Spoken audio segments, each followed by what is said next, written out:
During the past week, the National Assembly started a public hearing to investigate the scarcity that affected many Nigerians for close to a month. Here, just a tidbit of the debate at the National Assembly. If we had known that Nigerians love profiteering, why don't we hedge against this way of thinking of Nigerians? That's question number one. Two, on page 6, we were told that the landing cost is now high.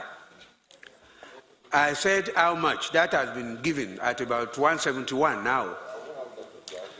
Government, my question now is, government went out with fanfare that subsidy has been abolished, and within a year, we are now talking of landing cost that is high.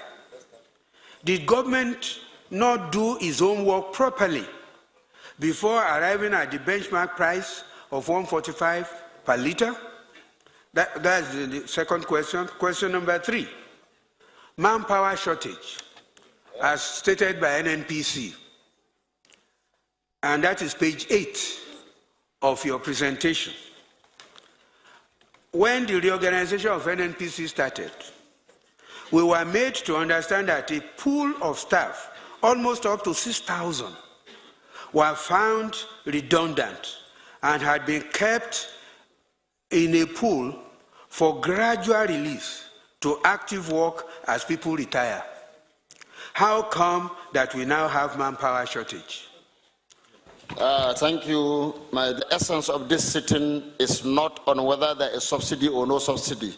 So answer the questions of subsidy as far as they affect supplies which caused the fuel scarcity we have today. For instance, DAPMAN are complaining that they cannot import because the price differential and so on. That's just some part of the questions that were thrown at some government officials of this government, asking very important question as to pricing, the reason for the scarcity that you and I experienced throughout some part of the last 3-4 weeks. Now, let's get back to the conversation with the Chief Whip of the Senate, Professor Olusola Adeyeye from our Abuja studio. Professor, let me quickly take you up on this. If the government is paying subsidy, but we understand that petrol, for example, get a landing cost at about 171 naira and is being sold for 145 naira. And we also understand that daily, that to keep the price at 145 naira, the NNPC is perhaps spending or losing 900 million naira to allow Nigerians buy it at 145 naira. We understand in the beginning of 2015 that the government did say that there's a lot of fraud in the subsidy payment, which they say goes into the pockets of a few Nigerians. If you realize that subsidies are being paid without details, especially as regarding appropriations, what is going to be your reactions? My reaction will be that the law of the land has been broken. You cannot spend a penny until it has been appropriated by the National Assembly. You may agree or you may not agree with what the National Assembly chooses to appropriate, but it must appropriate. That's the law of the land. That's the constitution of the land. Having said that, I want to say I completely agree with what Yinka Odumaki was saying. First and foremost, this issue of subsidy is nothing but outright fraud and gimmickry. And yes, President Buhari was wrong, was right, when he said then that he didn't believe in subsidy. The figures simply did not tally. But in any case, ask yourself, why on earth should the price of any commodity be static if the cost of producing it is not? Let's ask ourselves, if the price at which petrol is imported is getting higher because we are in a tragic situation where we refuse to make our own refineries work, because if our refineries will work, we will not need to import petrol. We will not need to spend dollars on petrol. Petrols will be refined in naira, purchased in naira, and in fact, the excess petrol that we refine will be sold to the rest of the world, beginning with our neighbors in Africa. Unfortunately, that's not what we're having right now. For me, I want subsidies to be ended tomorrow if there is any subsidy.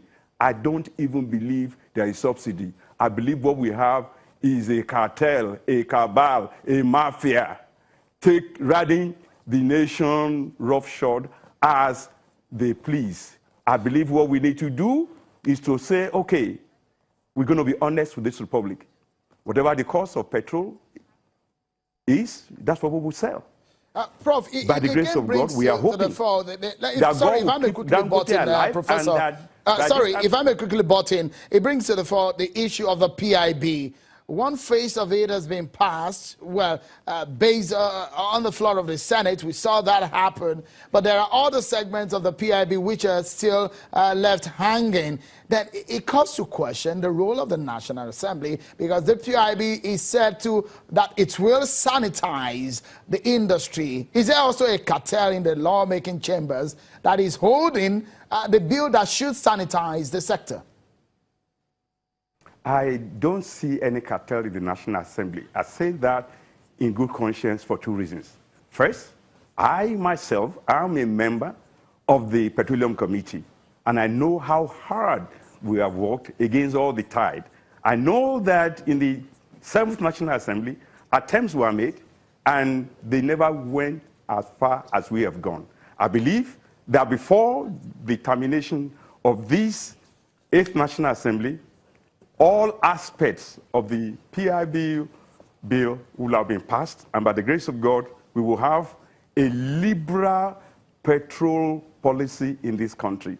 Ask yourself, Sheung, for all that we can complain about Glo and MTN and Airtel and all the rest, don't we enjoy better phone service today than we did when we had the monopoly of Nitel and P&T? I believe the same thing happened to the airways. For all we can complain about AirPs and ADIC and all of them, what we have today in aviation is much better than what we had under the Nigerian Airways. It's the same thing that we need to do in petroleum. Personally, my views are radical. The NNPC is nothing but a mafia of thieves. Let's get a liberal market environment where the Dangotes, the $10, and even smaller people can participate in refining petrol, so that in different corners of Nigeria, petrol can be refined and made available for the use of Nigerian people. Until our local refineries work, we are deceiving ourselves. Professor, before I allow you go, let me quickly take you on this. 2019 is just around the corner. We've seen the governor of Kogi State rooting for the president, a lot of affirmation for his re-election. A minister in his cabinet also, the Minister of Communication also talking about a possible re-election of the president and probably him standing for re-election in 2019. And also, we also understand that the president may have decided on who is going to be the DG of his campaign in 2019. With all that is happening right now, do you think your party has lost the steam? Do you think your party can win election in 2019? Yes, I believe my party not only can win, I believe my party will win. I believe my party will win because we will own up to the mistakes that occurred during our tenure. I'm not one to make excuse where there should be no excuses. But I also believe that we will explain about how we got to where we are right now. Let me tell you, the refineries that Buhari left in 1984, trying to tinker with them and repair them is an exercise in futility. The infrastructure are obsolete. Nobody can repair them. What we needed to have focused on from the beginning is building new refineries and building as many of them as possible. I pray to God that Dangote will be in good health, that he will not die, and that by the end of this year, his own refinery will be working. But if that's all we have, it will even still be a mistake. Because what if we have a war? What if that single refinery is bombed and then we have no refinery again. So we must build many of them. For a nation of almost 200 million people, we need to get more serious on energy policy, because you can never run a modern economy until you get your energy sector. All right. Professor, thank you so much. Senate Chief Whip, Professor Adeyeye, many thanks for your thought there and your time and your interventions tonight. Always a pleasure having you talk to us on the program.